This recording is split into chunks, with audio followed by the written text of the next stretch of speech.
आज जो टॉपिक हम पढ़ेंगे वो है अमीर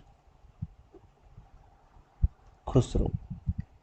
इससे पहले थोड़ी सी सिलेबस की चर्चा अगर हम करें, हमने क्या क्या पढ़ लिया है और क्या चीज़ें और हमें पढ़नी है उनके बारे में अगर थोड़ी सी चर्चा की जाए पहले। चलिए एक बार सिलेबस के मैं कुछ बिंदु आपको बता देता हूँ कि क्या क्या है सिलेबस में, क्या क्या कर लिया।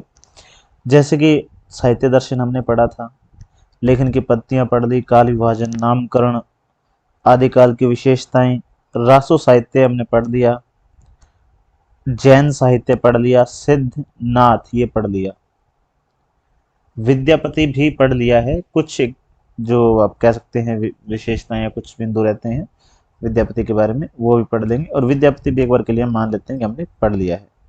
अब अमीर खुसरो और लौकिक साहित्य, ये दो टॉपिक ही रहते हैं। इसके बाद हमारा आदिकाल जो है वो कंप्लीट हो जाएगा, और ये दो टॉपिक करने के बाद हम पिछले 2-3 सालों के या तो क्वेश्चन देखेंगे कि उसमें क्या क्या करना है। जैसे कि हमारे सिलेबस में दिया गया है अमीर खुसरो। अमीर खुसरो की बात की जाए, अमीर खुसरो का हिंदी साहित्य में बहुत महत्वपूर्ण योगदान माना जाता है। खड़ी बोली का, यानी कि हिंदी जो खड़ी बोली है उसके प्रथम कवि माने जाते हैं। जो खड़ी बोली हिंदी है, खड़ी बोली हिंदी, उसके क्या हैं, ये उसके प्रथम कवि हैं। यानी जैसी भाषा का प्रयोग इन्होंने किया, ऐसी भाषा का प्रयोग इन्होंने पहली बार किया, जो बाद में खड़ी बोली के नाम से हम जिसको जानते हैं। इनकी अगर बात करें अमीर खुसरो के समय की, तो कुछ कुछ विद्वानों में मतभेद है। 13वीं शताब्दी या 14वीं शताब्दी के आसपास इनका जो समय है वो माना जाता है। इनकी कुछ रचनाओं की अगर चर्चा की जाए कि इनकी रचनाएं कौन कौन सी है, तो इनकी कुछ रचनाएं हैं जिनमें कौन कौन सी प्रमुख है। तो जैसे कि खालिक बारी इनकी एक रचना है।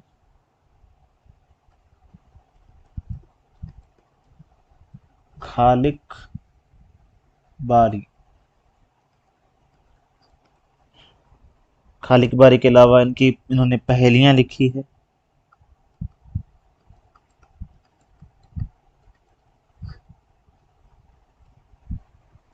मोकरियां लिखी है।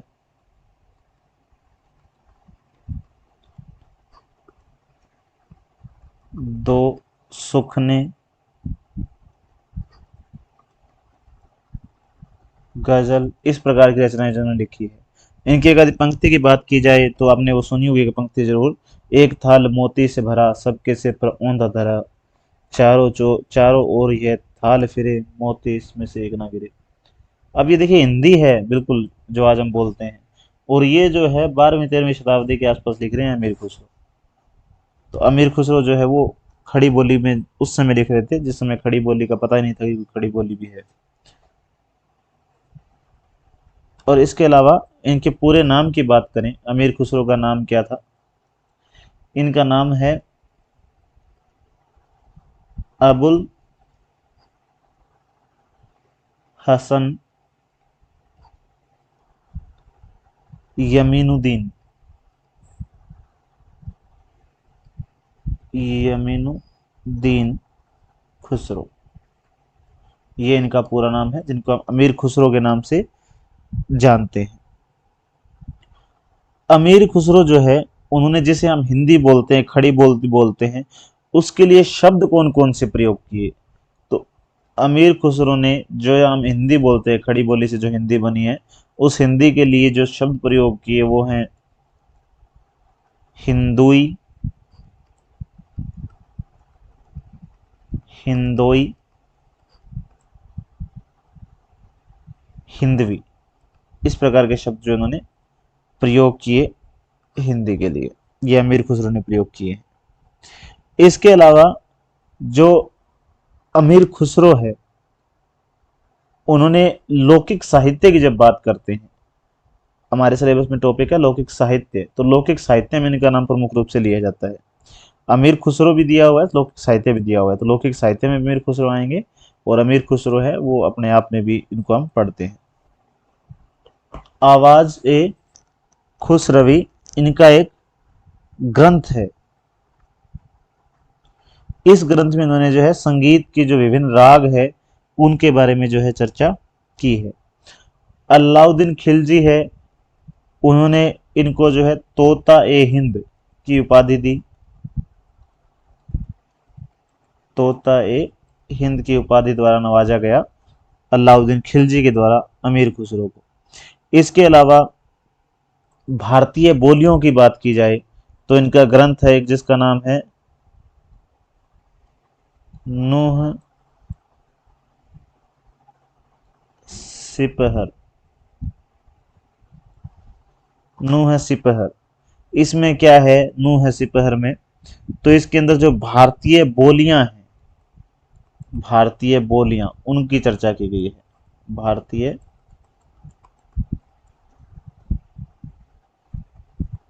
बोलियां।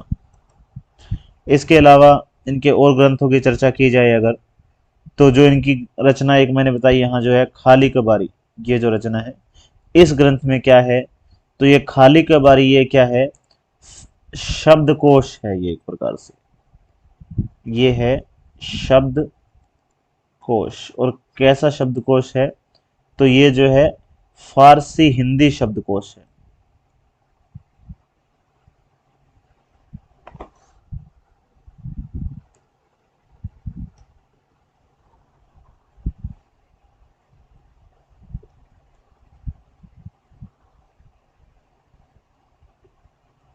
फारसी हिंदी। खालिक बारी नाम की जो रचना है वो एक शब्दकोश है जो कि फारसी अरबी शब्दकोश है, जिसमें अरबी और फारसी के शब्दों की चर्चा की गई है कि ये शब्द हिंदी में क्या है और फारसी में क्या है। तो एक प्रकार से जो आवाज एक खुसरवी जो है ये इनका एक ग्रंथ है जिसमें संगीत से संबंधित चीजें हैं। तोता ए हिंद जो है अलाउद्दीन खिलजी ने इनको उपाधि दी है। खालिक बारी शब्दकोश है जो कि फारसी और हिंदी के शब्दों का है। नूह सिपहर में जो है भारतीय बोलियां जो है उनके ऊपर जो है विस्तृत चर्चा की गई है। ये अमीर खुसरो के बारे में मुझे देखने को मिलता है। इसके अलावा कुछ और चीजें अमीर खुसरो के बारे में अगर देखना चाहते हैं तो हम कह सकते हैं जो अमीर खुसरो ने जिस भाषा में लिखा वो कौन सी है, तो एक प्रकार से जो शौरसेनी और पुरानी ब्रज भाषा है उससे मिश्रित रूप से बनी हुई भाषा जो है वो इनकी भाषा है। इनके गुरु की बात की जाए तो जो अमीर खुसरो इनके गुरु का नाम था निजामुद्दीन ओलिया। निजामुद्दीन ओलिया बोलते हैं इनके गुरु का नाम था। इनके गुरु थे जिनका नाम था निजामुद्दीन ओलिया।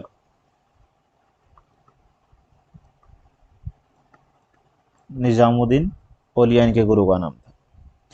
इसके अलावा जैसे मैंने बताया कि तोता हिंद अलाउद्दीन खिलजी ने कहा, और कवियों में राजकुमार इनका नाम दिया गया जो कि ईश्वरी प्रसाद ने कहा, और राम कुमार वर्मा जो है इन्होंने तो इनको अवधि का प्रथम कवि भी मान लिया है।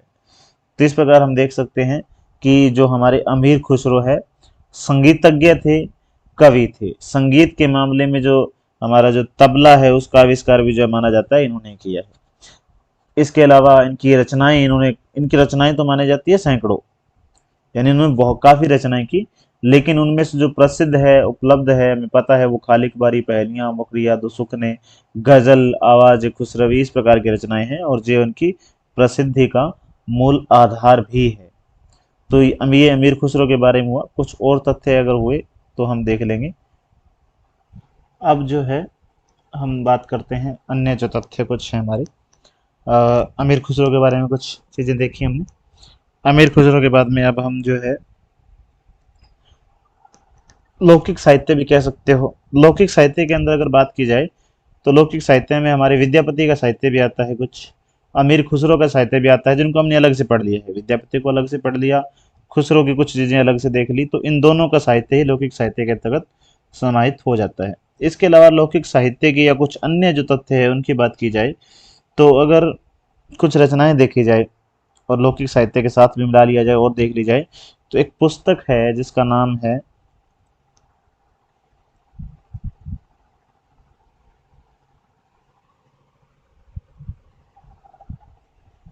राठौड़ री ख्यात, इस नाम से एक पुस्तक है। इस पुस्तक के लेखक हैं सिंधायच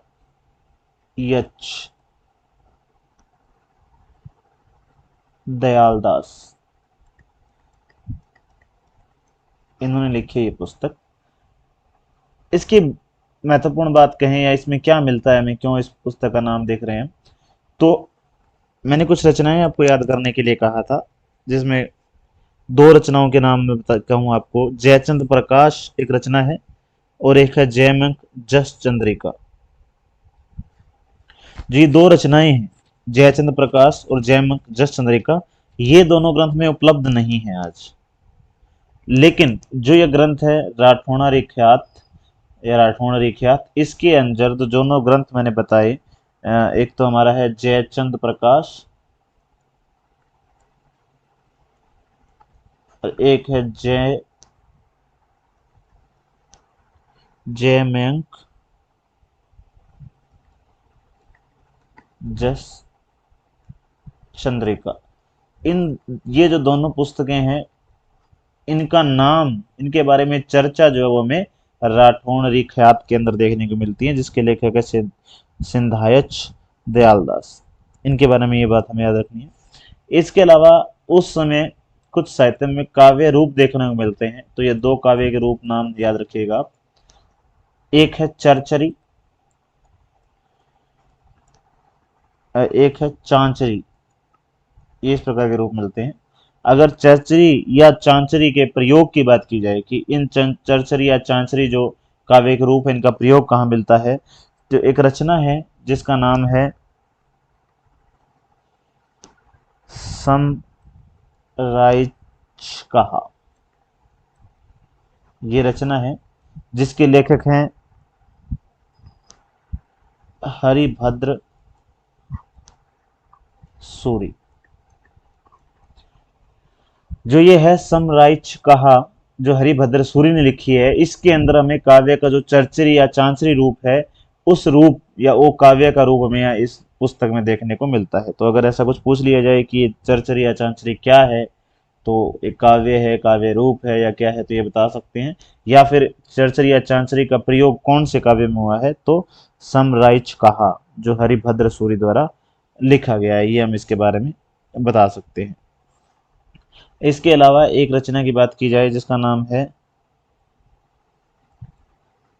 कुकवी बतीसी।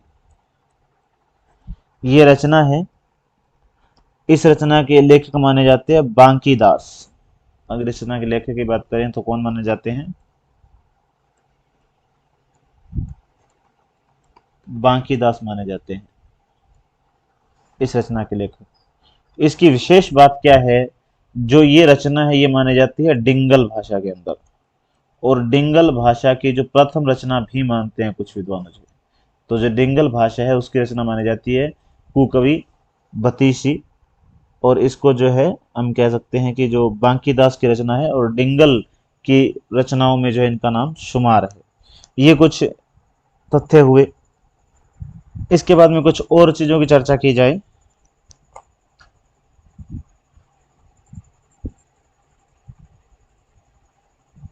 एक रचना लौकिक साहित्य में ही चर्चा कर ली जाए। एक रचना है जिसका नाम है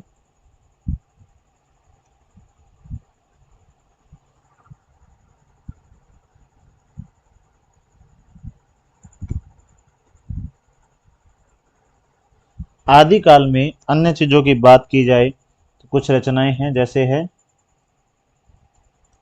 ढोला मारू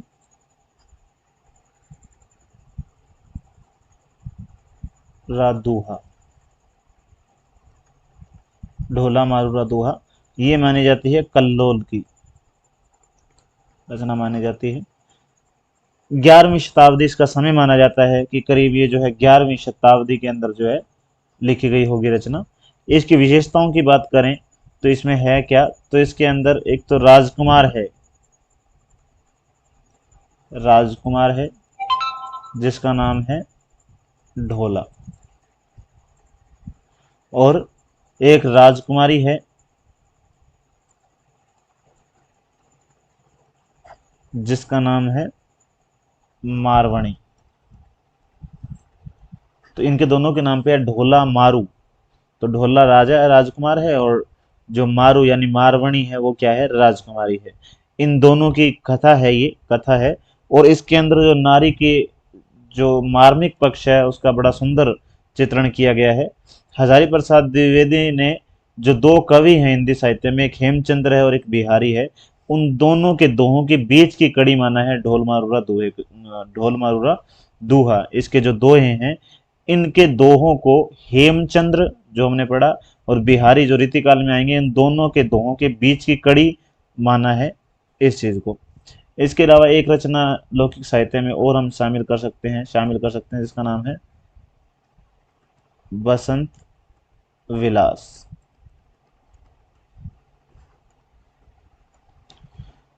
इसके रचनाकार का पता नहीं है, 13वीं शताब्दी के आसपास की रचना ये मानी जाती है। इसमें है कौन सी, तो हम कह सकते हैं पिंगल का प्रयोग हुआ है, जिसमें ब्रज भाषा का मिश्रित रूप है, थोड़ी मीठी बोली है हम कह सकते हैं। तो पिंगल के अंदर ये लिखा गया है।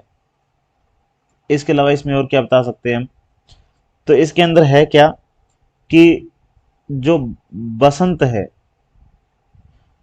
उसका जो प्रभाव स्त्रियों के ऊपर पड़ता है, यानी कि एक प्रकार से जो बसंत आता है जिसके अंदर विलासितापूर्ण माहौल हो जाता है, खुशियों का और जो हो जाता है उस चीज का वर्णन इसके अंदर देखने को मिलता है। कि हम कह सकते हैं कि जो बसंत का विलासपूर्ण प्रभाव है उसका मनोहारी और बड़ा श्रृंगारिक रूप से चित्रण जो है इसके अंदर किया गया है, ये कह सकते हैं। देखिए नाम से पता चल रहा है, बसंत यानी बसंत, अभी पता है बसंत आता है, और विलास यानी बसंत आने के समय जब वो मनोहारी प्रभाव समाज के ऊपर या पड़ता है, श्रृंगारिक भावना पैदा होती है, उसके बारे में इसमें चर्चा जो है वो की गई है। इसके बारे में हम ये बता सकते हैं, रचनाकार के बारे में पता नहीं है इसका। इसके बाद में हम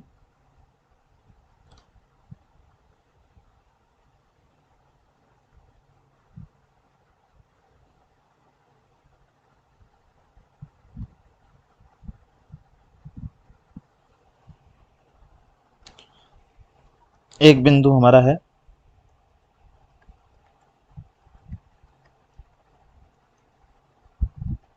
आदिकालीन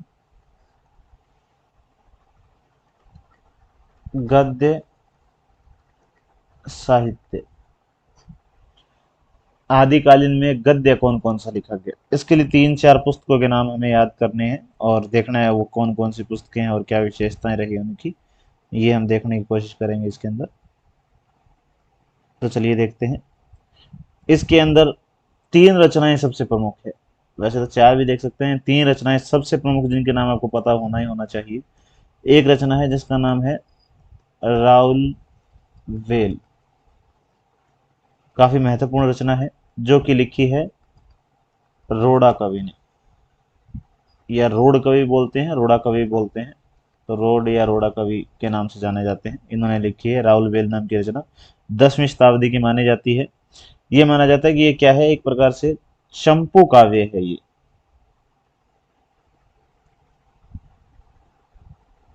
चंपू काव्य, चंपू काव्य क्या होता है, तो चंपू काव्य का मतलब है जिसमें गद्य हो और पद्य हो, जिसमें गद्य और पद्य दोनों हो उसको बोलते हैं चंपू काव्य।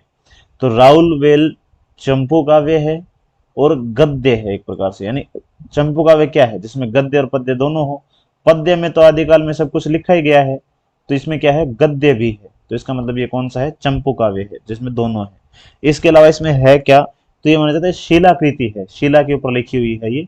और ये माना जाता है कि नायिकाएं हैं उनका वर्णन किया गया है, जिसमें एक नायिका है जिसका नाम है राउल वेल या राउल वेली, तो उसी के नाम पे ये रचना है राउल वेल।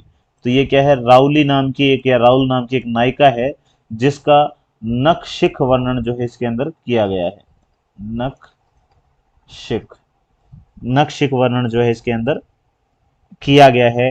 राउल नाम की या राउली या राउल वेली नाम की जो नायिका है उसका इसमें नखशिख वर्णन किया गया है। और नखशिख परंपरा हिंदी में काफी प्रचलित रही, जो जिसका आरंभ यहीं से माना जाता है। नखशिख वर्णन का मतलब है एडी से चोटी तक, मान लीजिए कि ऊपर से लेकर नीचे तक पूरा श्रृंगारिक सुंदरता का वर्णन करना नक्शिक वर्णन है। इसके अंदर जो राउली नाम की नायिका है उसका नक्शिक वर्णन किया गया है। और हिंदी में नक्शिक परंपरा का आरंभिक ग्रंथों में से एक ग्रंथ या आरंभिक ग्रंथ जो है वो ये माना जाता है। दूसरी रचना की बात करें तो उसका नाम है उक्ति व्यक्ति प्रकरण। ये पै पूरा है। उक्ति व्यक्ति प्रकरण, इसके लेखक की बात की जाए तो इसको बोलते हैं दामोदर पंडित शर्मा बोल देते हैं, पंडित दामोदर शर्मा बोल देते हैं, और दामोदर शर्मा भी बोल देते हैं। दामोदर नाम मुख्य रूप से आपको याद रखना है, दामोदर। 12वीं शताब्दी की रचना मानी जाती है। एक तो ये ग्रंथ जो है उक्ति व्यक्ति प्रकरण, इसके नाम में ही देखिए कितना वो है, दिखता है एक जो व्याकरण प्रकार की चीजें। तो एक प्रकार से ये व्याकरण की दृष्टि से अनुकूल ग्रंथ है, बिल्कुल व्यवस्थित रूप से लिखा गया ग्रंथ है ये व्याकरण की दृष्टि से देखा जाए तो। इसमें है क्या, तो एक प्रकार से जो बनारस है उसके आसपास की जो संस्कृति है उसके बारे में जो इसके अंदर लिखा गया है कि संस्कृति जो है बनारस के आसपास के क्षेत्र की, उस संस्कृति के ऊपर उस संस्कृति को उजागर किया गया है, उसके बारे में इसके अंदर बताया गया है। और हजारी प्रसाद द्विवेदी ने इसको महत्वपूर्ण काव्य माना है।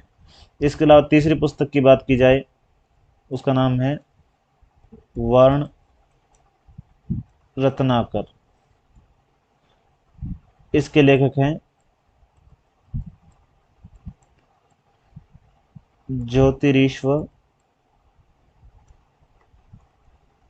ठाकुर। 14वीं शताब्दी की मानी जाती है ये। और इसके अंदर क्या है, तो जो हिंदू समाज है, भारतीय जीवन है, उन चीज़ों का जो है इसके अंदर चर्चा मिलती है। और मैथिली भाषा में इसको माना जाता है, मैथिली भाषा में है ये। और हिंदू भारतीय जीवन, हिंदू दरबार, इस प्रकार की जो संस्कृति, उसका चित्रण जो है जीवन है उसका देखने को इसमें मिलता है। इसके अलावा एक रचना है जो कि गद्य में मानी जाती है। ये तीन तो याद करनी है, ये भी करनी है, ये इनसे पहले है वैसे। इसका नाम है कुवल्य माला का। इसके लेखक है उद्यतन सूरी।